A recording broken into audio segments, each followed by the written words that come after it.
It's like I'm trying to enunciate my words much more properly, but it feels like in order to do that, I have to do something that feels like I'm fucking smiling all the fucking time, and I'm not. I'm not smiling. I'm just trying to open up my mouth more wider so my words come through much more clearly. And it's not actually an easy thing to do because I'm actually a pretty relaxed and laid back guy. I'm not usually the type to talk like this. Man, fuck my fucking life. Fuck this. I'm kidding. All right, listen. We're talking about humility. I need to exercise some humility when doing this video. Why? Because this is like my third time starting this video, and I can't help it. I can't help it, and this is me helping it. This is me helping the fact that the last two tries, I was so conscious of my voice and my facial expressions. The fact is, this is something that I'm just going to have to deal with, and I think overcoming it through humility is actually, So today we're talking about humility. I want to talk about the nature of humility and how essential it is for anybody that really wants to evolve, for anybody that really wants to change. It is an incredible feeling. I don't think there's any other way to live in a way that feels non-resistant, that feels natural, that feels free. And what I mean by free is external circumstances, external people, external events. They do not affect your sense of value. They do not affect your sense of self. It remains intact, and it remains not only intact, but completely unshaken. And the only way that this happens is when you completely debase your sense of value from anything that can happen externally. And the best way to do that, and the most moral way to do it, and it's important that you do it morally, because our universe is based on morality. Any spiritual development that you want to do needs to be made in tandem with moral development of the character, or else you will fall to prey more or less of spirits, of demons, you feel me, of influences, and that's how you end up in like psychosis and shit like that, and you don't want that.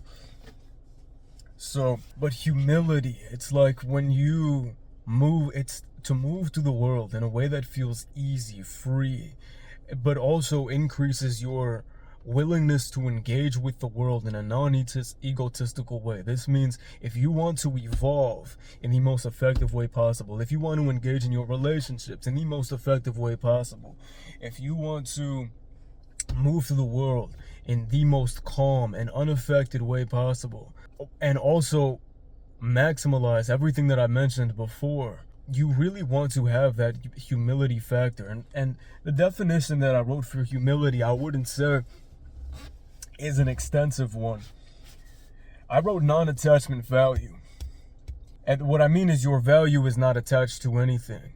And it sounds like law of detachment, basically, when people talk about manifestation. I would say that it's probably something like that too.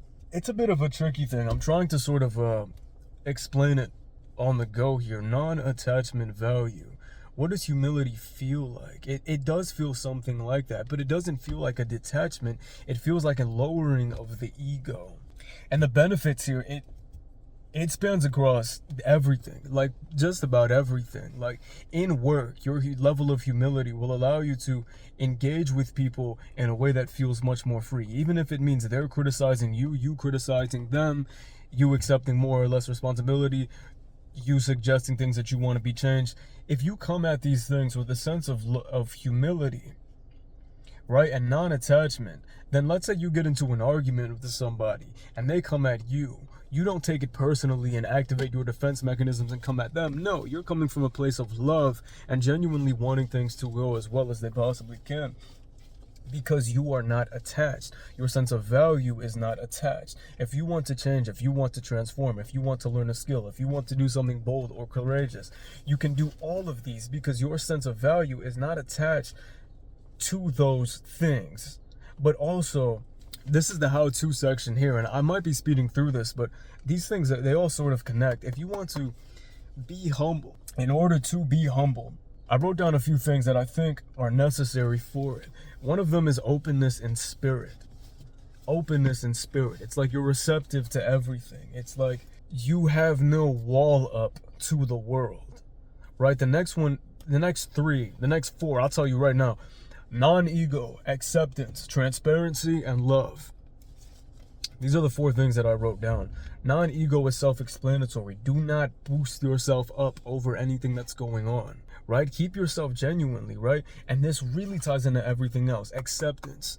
Everything that's going on. Do not put mental walls up. Do not have resistances. This is something that you're going to have to reprogram your subconscious mind to change, right? Through consciousness and redirection. I sort of talked about it in the video I just recorded about, what did I say? It's in the fruits of the subconscious video, where you're going to have to be redirecting your thoughts and your knee-jerk reactions to things. But you need to have a natural acceptance and engagement with everything that happens at all.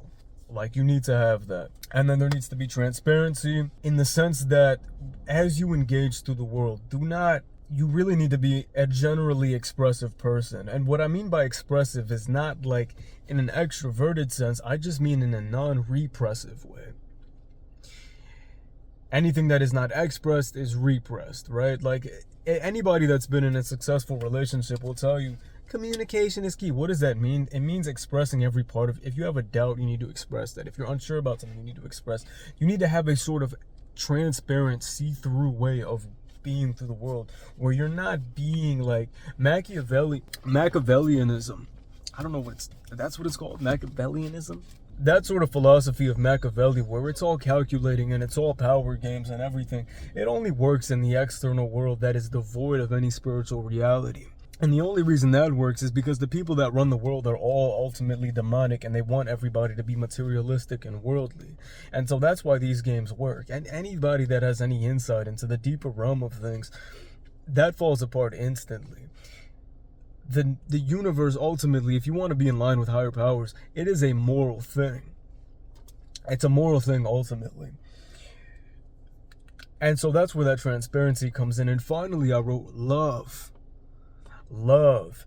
If you can operate on love, that is the highest possible frequency you can operate in, is love. And how that ties into transparency is, if you have all of this, if you have this openness in spirit, this non-ego, this acceptance, this transparency, and this love for everything that happens, you don't attach yourself. There's nothing. You love, so you want to engage. You love, so you don't take personally. It's like you sort of take everything as its whole, and you want to give fully. It's sort of what it talks about in The Way of the Superior Man, where it says, like, you need to give your fullest gift to the world. And the last thing I wrote down here is soul transformation. There is a massive, massive transformation if you can move through the world with complete and pure humility. That's something that even I am still learning, and I would say that it's pretty advanced, but I just wanted to talk about it because the more that I learn to move through the world with a true, and I do mean a true humility, not a fake one. A lot of people talk about, oh, I'm so humble, and they're really not. I might talk about it in my music or whatever. I think that's a different thing. I really separate that from how I live in the world. I think creating things, I think I see it more of as an exploration of different modes of being and different thoughts and everything, rather than a representation of them. That makes sense? It might not be a fully developed thought, but it's more or less how I see it. Now, that's basically what I wanted to talk about when it comes to humility.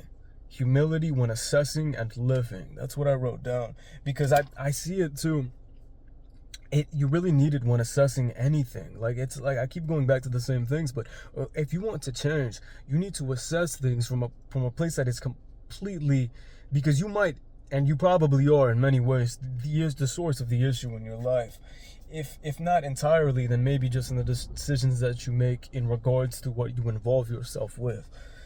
And when it comes to living, just like when you live in the world, when you engage, if you want to be truly free, if you want to be like, I can dance in the street free, you need to have complete humility, meaning that, like, nothing that goes on external to you, it doesn't reach you. Why? Because there's no tether to it. There's no tether. There's nothing attaching you to it. And so you can sort of dance in the rain and dance freely and everything, because, you know, and if you can combine humility I think there might be sort of a link between humility and courage, something like that. Like your ability to be courageous might be somewhat linked. Maybe not. You can probably have courage without humility, but I think if you have humility, it might make you more prone to being courageous. Or maybe not. Maybe that's just humility combined with a better understanding. The problem is that most people have a very different understanding of humility. I see it in a much more spiritual sense. And I think if you truly have that, then you have no issue fully engaging with the world, because you don't put yourself above it. You don't necessarily prioritize yourself that greatly. It's not to say that you don't take care of yourself, but that it just doesn't, there is no sense of fear when it comes to how the world might react to you, because there's no tether. There's nothing linked there. Does that make sense? I just found it so interesting, just like watching that sort of develop in my own spirit. It's such an interesting feeling, and it'll be so fascinating. I'll probably return back to it as I have more experience with the matter, but I just think that's so fire. Anyway,